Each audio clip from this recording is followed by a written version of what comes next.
What's going on, everybody, and welcome back to another episode of the Trade for Yourself podcast, where my mission here is very simple. I just want to help you learn how to trade and invest in the stock market for yourself.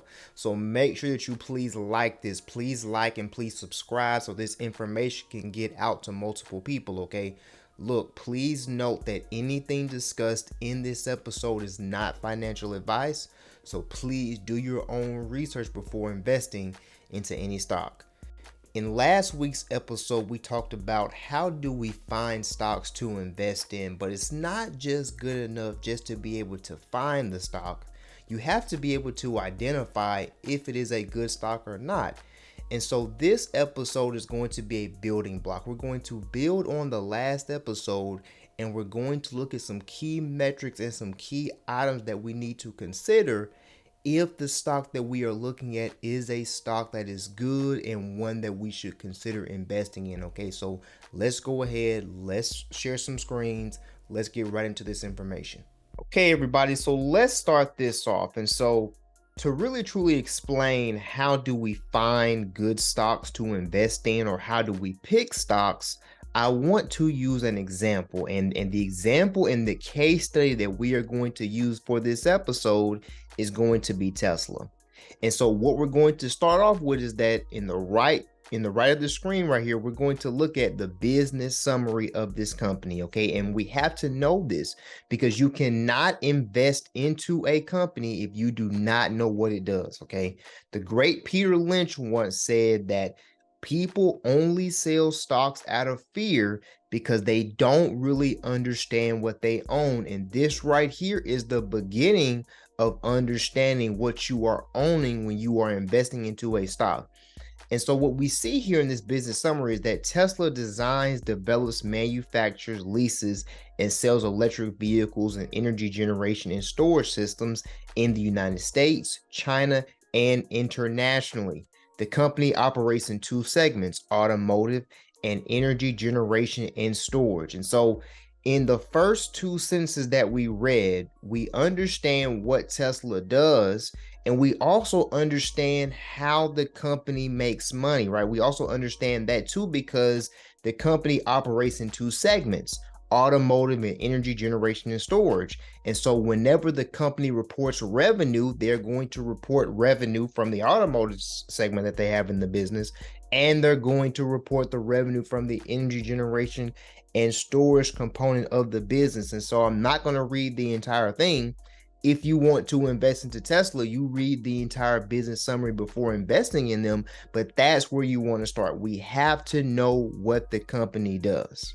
Now, the next thing that we have to look at the balance sheet, okay? How is the company performing financially? And so this is really the second thing that you want to look at, because when you look at this balance sheet, this could really truly save you a lot of time and a lot of headache and a lot of effort. Because if this balance sheet is poor and this balance sheet is not where it needs to be, then you can go ahead and just scrap this company. We're done with it. We can move on to the next business that we can try to find out. And so there's certain things that we want to look at on this balance sheet. The first thing is the current assets, right? The total current assets in relation to the total current liabilities. Okay, so what does that mean?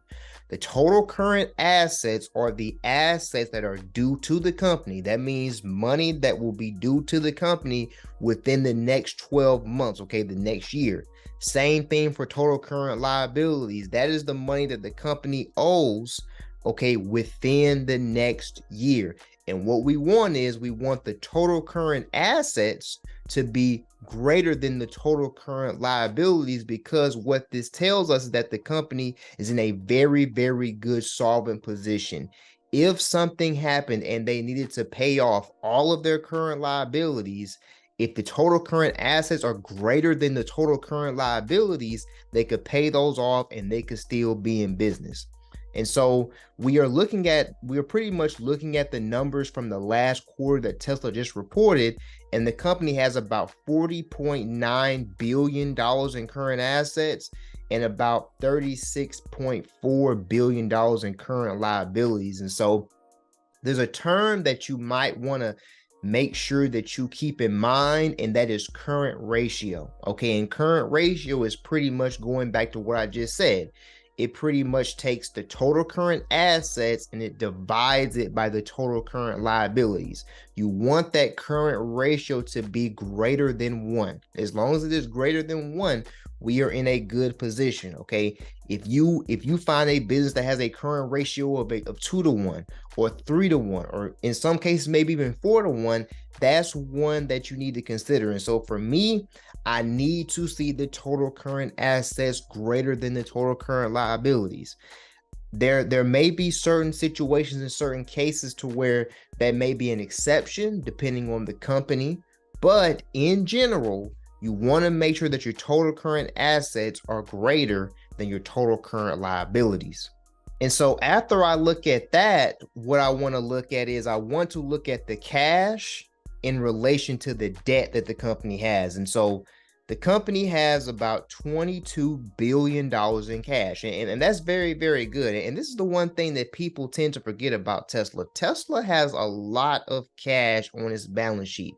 But let's also look at the debt. What kind of debt does this company have? Okay. And when we look at the debt that the company has, the company has about $1.5 billion in long-term debt, and it has about $1.5 billion in short-term debt. And so the company has a little over $3 billion in debt. So the company has $22 billion in cash, but it has $3 billion in debt. That heavily outweighs, okay, the cash heavily outweighs the debt. So I am not worried about this company going out of business at all. And that's why I like to look at the cash versus the debt, because it tells me if something needed to be paid immediately, Tesla has plenty of cash in reserves to be able to handle that. Another thing I want to look at too is going to be the total stockholders' equity. Now, the total stockholders' equity, think about it in this way. If the company liquidated everything today, if the company closed its doors, liquidated everything today, this is the number this is the amount of money that would be due to the stockholders of this company, and the stockholders will receive $44.7 billion collectively. Now that's very, very good. And so when we look at all of these numbers, when we look at the total current assets, when we look at total current liabilities, when we look at the cash, and when we look at the debt, and when we look at the total stockholders' equity, we want to look at this from a year-over-year perspective. So in this red column, this is telling us what the company was doing as of December 31st, 2022. But we want to measure it against what was the company doing in that same time frame a year prior. So the company had about $17.7 billion in cash, which year over year, Tesla has grown that number. In terms of debt, the company had $5.2 billion in long-term debt and had about $1.5 billion in short-term debt. Those two numbers are actually lower. So pretty much they are lowering their debt. They are eliminating debt year over year. Okay, the stockholders' equity, about $30.1 billion last year, and then they ended up with $44.7 billion. So they are increasing this number. So they are increasing their cash year over year. They are increasing the cash year over year. They are increasing their total current assets year over year, right? And they are increasing the total stockholders' equity year over year, but they are reducing the amount of debt that they have year over year. Now, this is very, very solid. And this is a very, very solid balance sheet. And this is one of the ones you might want to print out and put out on your refrigerator, because this is the type of balance sheet. This is the quintessential balance sheet that you would like to see for a company. And so as long as the balance sheet starts off solid, now we can move on into other metrics. And now we're not wasting our time by doing more research. So after we look at the balance sheet, let's look at the statements of operations. Okay, and this is going to tell us, and let's just go down the entire list. Okay, let's look at the revenue, right? The revenue. How much money is the company generating? The company generated about $20 billion from automotive sales, and it had about $21.3 billion in terms of total automotive revenue. And the company had about $1.3 billion in terms of energy generation and storage. So that goes back to the business summary. Remember where they said that the business was broken up into two different segments. Companies have to report revenue in segments, okay? And that's what they are doing right here, as they are doing with everything else and any other pieces of revenue that they may be getting. So for total revenue, the company had $24.3 billion in total revenue for this particular quarter. Now the cost of revenues, now the cost of revenues tells us, okay, we know that we made the money. The cost of revenues is telling us how much is it costing us to make the money. And when you're starting out in the stock market, what you want to do is you want to pick companies that are profitable, right? So the revenue needs to outweigh the cost of the revenue. And so pretty much the company had about $18.5 billion in total cost of revenue. So when you take that total revenue minus the total cost of revenues, the company had $5.77 billion in cash, in gross profit, okay, which is very, very solid. $5.7 billion in gross profit year over year. This is better than what they had this time last year, which was $4.8 billion. So the company is doing better from a gross profit perspective. The company is also doing better from a total revenues perspective, which is very, very good. So after we look at our gross profit number, we have our operating expenses. The company had about $1.8 billion in operating expenses. So that means that the company ended up having $3.9 billion in terms of income from operations, which you could also say operating income, okay, which is very, very good because it's much greater than the $2.6 billion that the company had in Q4 2021. Then the net income attributable to common stockholders was $3.687 billion, which breaks down to $1.18 per share. This is good because this is better than what the company had in Q4 2021. They only had $2.321 billion, okay, in net income, and that pretty much broken down to 76 cents per share, which it shows that the company is growing the total revenues year over year. They're growing their gross profit year over year. They're growing their operating income year over year, and they're growing the net income, the bottom line number that Wall Street and the shareholders care about.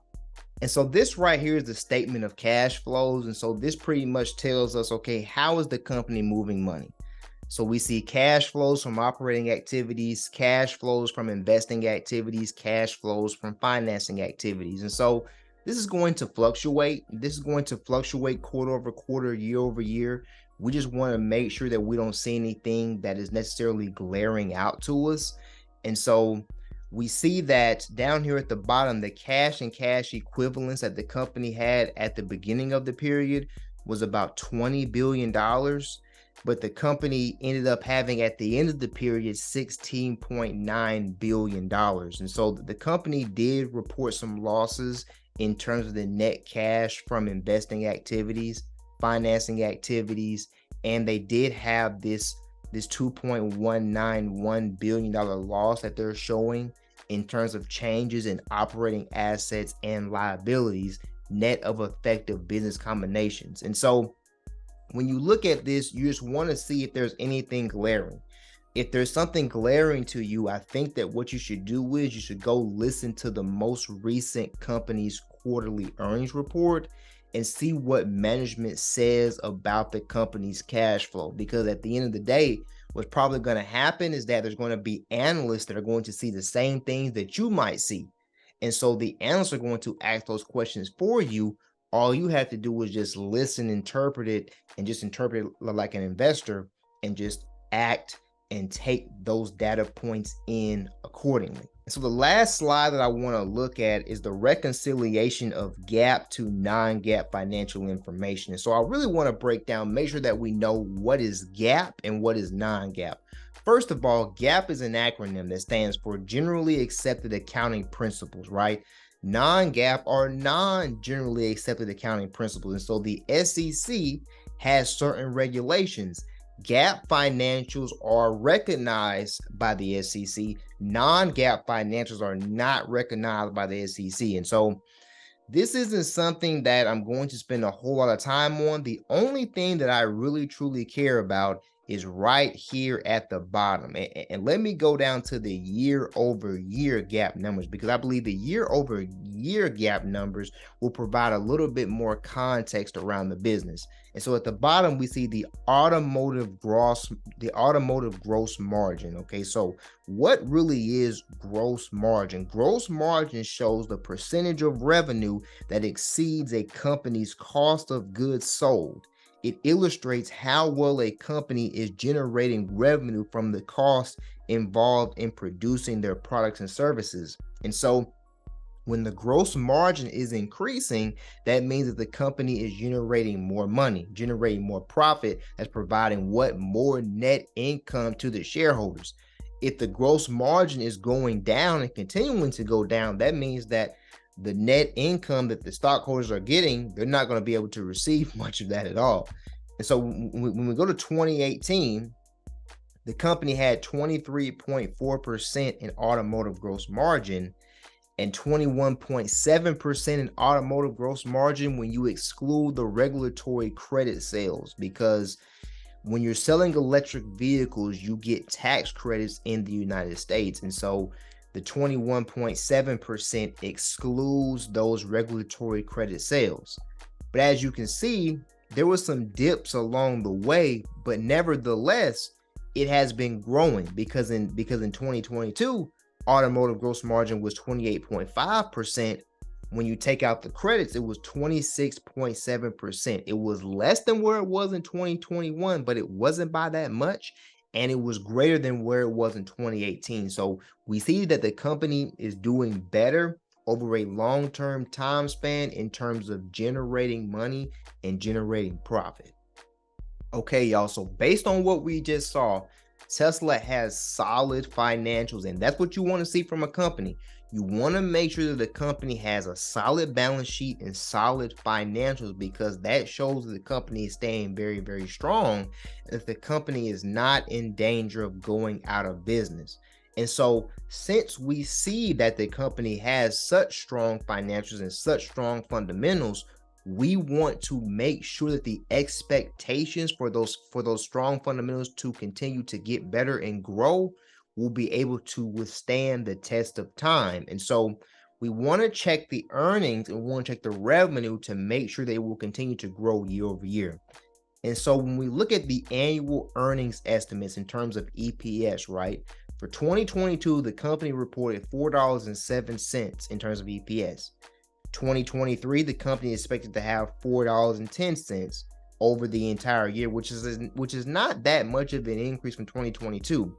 But look at 2024, $5.63. 2025, $6.43. 2026, $7.43. So the company is expected to grow earnings pretty substantially once we get past 2023.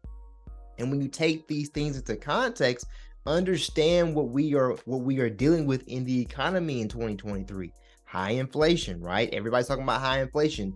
Everybody is expecting a recession to happen. And so the fact that we are dealing with this, looking at what the company is expected to do in 2024, 2025, 2026, that makes me feel good as me as a current investor, and you as a current investor or a potential investor. Now let's take a look at the revenue, because the revenue is very, very important as well. And so in 2022, the company had $81.5 billion in revenue, and that's very, very solid. 2023, the company is expecting a big jump to $106 billion in revenue.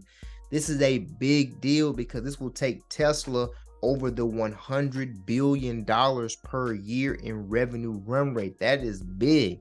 That's a very, very big deal that we need to take into consideration. If this company is able to generate this and actually able to exceed this would be a huge, huge deal. 2024, another increase to 138 billion, 160 billion 2025, and 181 billion 2026. And so we see that the revenue and the earnings are expected to grow. That's what we want to see from businesses. We want to see the earnings expected to grow. We want to see the revenue expected to grow. So the money that we invest will then grow as well. That's exactly what we want, and that's exactly what we need to see when you're investing into a business. And so the company has solid financials, okay? The company has solid financials. The company is expected to grow, but we have to be able to tie it to something. We have to be able to put it into perspective.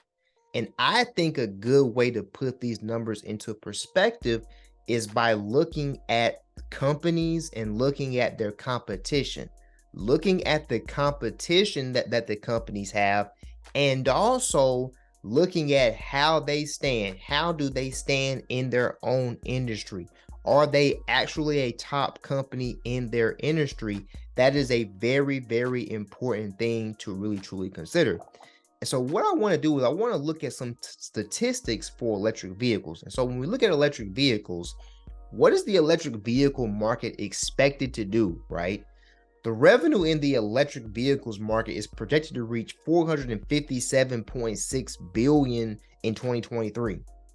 The revenue is expected to show a CAGR of 17.02%, which is an acronym that stands for Compounded Annual Growth Rate, resulting in a projected market volume of $858 billion by 2027. We're talking about going from 457.6 billion to 858 billion in 4 years. That is huge, right? That is huge. In terms of electric vehicle sales, let me go ahead and do the calculation right now for you in real time, because I want to be able to really truly break this down. So when you see this big K right here behind these vehicle sales, that's pretty much per thousand. That's pretty much per thousand vehicles. So you need to multiply that times 1,000. They're expected to be 8.6 million vehicle sales in 2023. Those electric vehicle market unit sales are expected to reach 16 million, over 16 million vehicles in 2027. We're talking about literally doubling here, okay? Literally doubling here, right? The volume weighted average price of electric vehicles market in 2023 is expected to amount about 53.19, so about $53,000. From an international perspective, it is shown that the most revenue will be generated in China. So when you think about this, Tesla is in an industry that is still growing, very, very rapidly, right? And so it's very, very good to know that the company is in a very, very growing industry, right? So this table right here shows vehicle sales by make, okay? And so this pretty much shows us all of the major electric vehicle companies in the world, right? And this information is up to date based on January 2023. And so, but this is showing us the numbers from 2021. We haven't gotten the full year 2022 numbers yet. If you look at the other, you got 47.3% in the other column, right? Tesla, you got 13.8%, which is number one. BYD, 8.8%. Wuling 6.5, Volkswagen 5.5, BMW 4.1, Mercedes-Benz 3.5, Volvo, Hyundai, Audi, Kia, so on and so forth, right? So in terms of the vehicle sales by make, right, you have a lot of other companies that are selling electric vehicles. You got 47.3% of the market is just grouped up in an other category. That pretty much means that no company in this category has more than 2.5% of the market, right? So that means that that's a huge, huge market. But Tesla is number one, having 13.8% of the vehicle sales, right? The vehicle sales. And so what this shows us is that Tesla does have a lot of competition. But if you say that you're not going to invest in Tesla because of so much competition, in my opinion, that's a very, very lazy argument. Because if you have competition, okay, in your industry, and your industry is still growing, and you are the number one player in the industry, that shows how good of a company that you are. Because you would not be investing into a company that had no competition in the industry. Because if there's no competition in the industry, that means there can't be any growth in the industry. That means people can't make any money. And so when we look at the vehicle sales by make, okay, this is very, very important. And so as time goes on, Tesla's share of the vehicle sales will probably go down. BYD may come up, Wuling may come up, Volkswagen may come up, BMW, Mercedes-Benz, the whole 9 yards, right? But let's go down to another chart very quickly here. So this chart right here gives us the revenue by make, okay? Not the vehicle sales, okay? The sales, that's cool. Like, that's fine. Like, I understand the sales. This is the revenue by make. How much money are we making? So you see that in the other column, it was 47.3% of the sales of the companies were in that other column, right? 47.3% were in the other column. But this other column has reduced for some reason to 36.7%, right? Remember, the other chart was the vehicle sales by make. This is the vehicle revenue by make. So what this is telling me is that those companies that are very, very small, some of them weren't making any revenue. They weren't making any revenue at all, okay? Look at Tesla. Tesla has a bigger chunk than what it had in the other graph, because this is the money. What type of money is the company making, right? 24.7%. BMW, 6.4%. BMW is third on this list pretty much after other and after Tesla. BMW is third. But if we go back up very quickly to that chart, BMW was 4.1%. So BMW was 4.1% in terms of sales, but they're actually 6.4% in terms of revenue. Mercedes-Benz, same thing. They're 6% in terms of revenue. What does this tell me here? What this tells me is that, yes, there's going to be more competition. And yes, electric vehicle sales may go to other companies. But this is the thing. I don't have to have all of the sales in order to make most of the money, right? What are my margins, right? How much money am I able to generate off of a sale? You may be able to sell 100 units of your product, and you may only be able to generate $1 for every 1 unit you sell, right? So you sold 100 units times $1. That means you generated $100 in profit. $100 in profit, okay? But let's say I was able to sell 20 units and generate $10 in profit for every unit. That means I made $200 in profit, right? By only selling 20 units. You made $100 in profit by selling 100, right? That's pretty much what I'm trying to tell you. Think of it in terms of smartphones, right? Apple does not sell the most smartphones throughout the world. That is still Android. Android still controls that worldwide. But Apple is killing everybody in terms of the margins. Apple makes the most money off of their phones, right? They don't have to sell the most phones. They have to be able to generate the most money from them. And when we look at this chart, Tesla is clearly the leader in terms of generating the revenue, right? Generating the revenue from the vehicles that they sell, right? So pretty much what you have to ask yourself is, can Tesla continue to generate that revenue, right? How do they do that? That pretty much goes into, what does the company have coming forth, right? What are the major things that are happening, the major growth drivers for the company? Could autonomous technology, autonomous driving, could that change some things, right? Could the introduction of some new products or some new services change some things, right? Could electric semi trucks change those things, right? Could humanoid robots change how we feel about the revenue make of the company? And so when you think about all these things and you think about your companies, right? At the end of the day, think about it like this, okay? Does the company have good fundamentals? Is the company expected to grow revenue? And where does it land in its industry in relation to its competition? That will tell you if this is a good stock and if this is a company that you should be investing in moving forward. So that was really a lot of information that we just went through. But what I want to do is I want to summarize it very quickly. Okay. When you're looking at a business, you need to make sure that you know what the company does. You cannot invest into a business if you don't know what you own. That is not going to end well at all. You need to check and you need to make sure that the company has solid fundamentals, solid financials, a solid balance sheet. You want to make sure you are investing into a company that is not in danger of going out of business. You want to make sure that those fundamentals are projected out in the future, 5 years out. Make sure that the revenue is continuing to expect it to grow. Make sure that the earnings are expected to grow, the EPS, the earnings per share, right?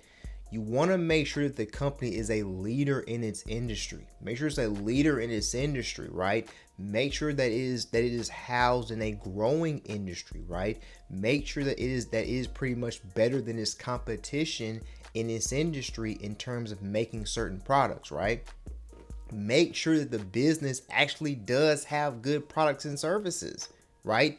Or do some research. Make sure that the company is going to continue to improve on those products and actually release some new products that will be able to make the company more profitable and make the company worth more in the long run. And one thing that I did not mention that I really, really, really want you to pay attention to the management, right? The management of the company. Who is the CEO? Who are the people that are speaking on the earnings calls and providing you information about the company? How long have they been with the company? Okay. One thing that's very, very key. Does the CEO have experience in that industry? If the CEO lacks experience in that industry, that company is probably not going to grow because that CEO would not have experience in terms of what they think that they need to do in terms of putting the people in the position that they need to be successful. Make sure that you know that the company has good management before investing into a business. As always, thank you all for tapping in with another episode of the Trade for Yourself podcast. Okay, make sure that you please like this. Please subscribe. Reach out to me in the comments and let me know what stocks that you want me to look into. Let me know what stocks that you believe are good. What stocks do you believe are bad? And let me know what stocks you are going to start researching on to see if they're actually good. As always, don't pay for it. Trade for it. I'm going to catch up with y'all in the next episode.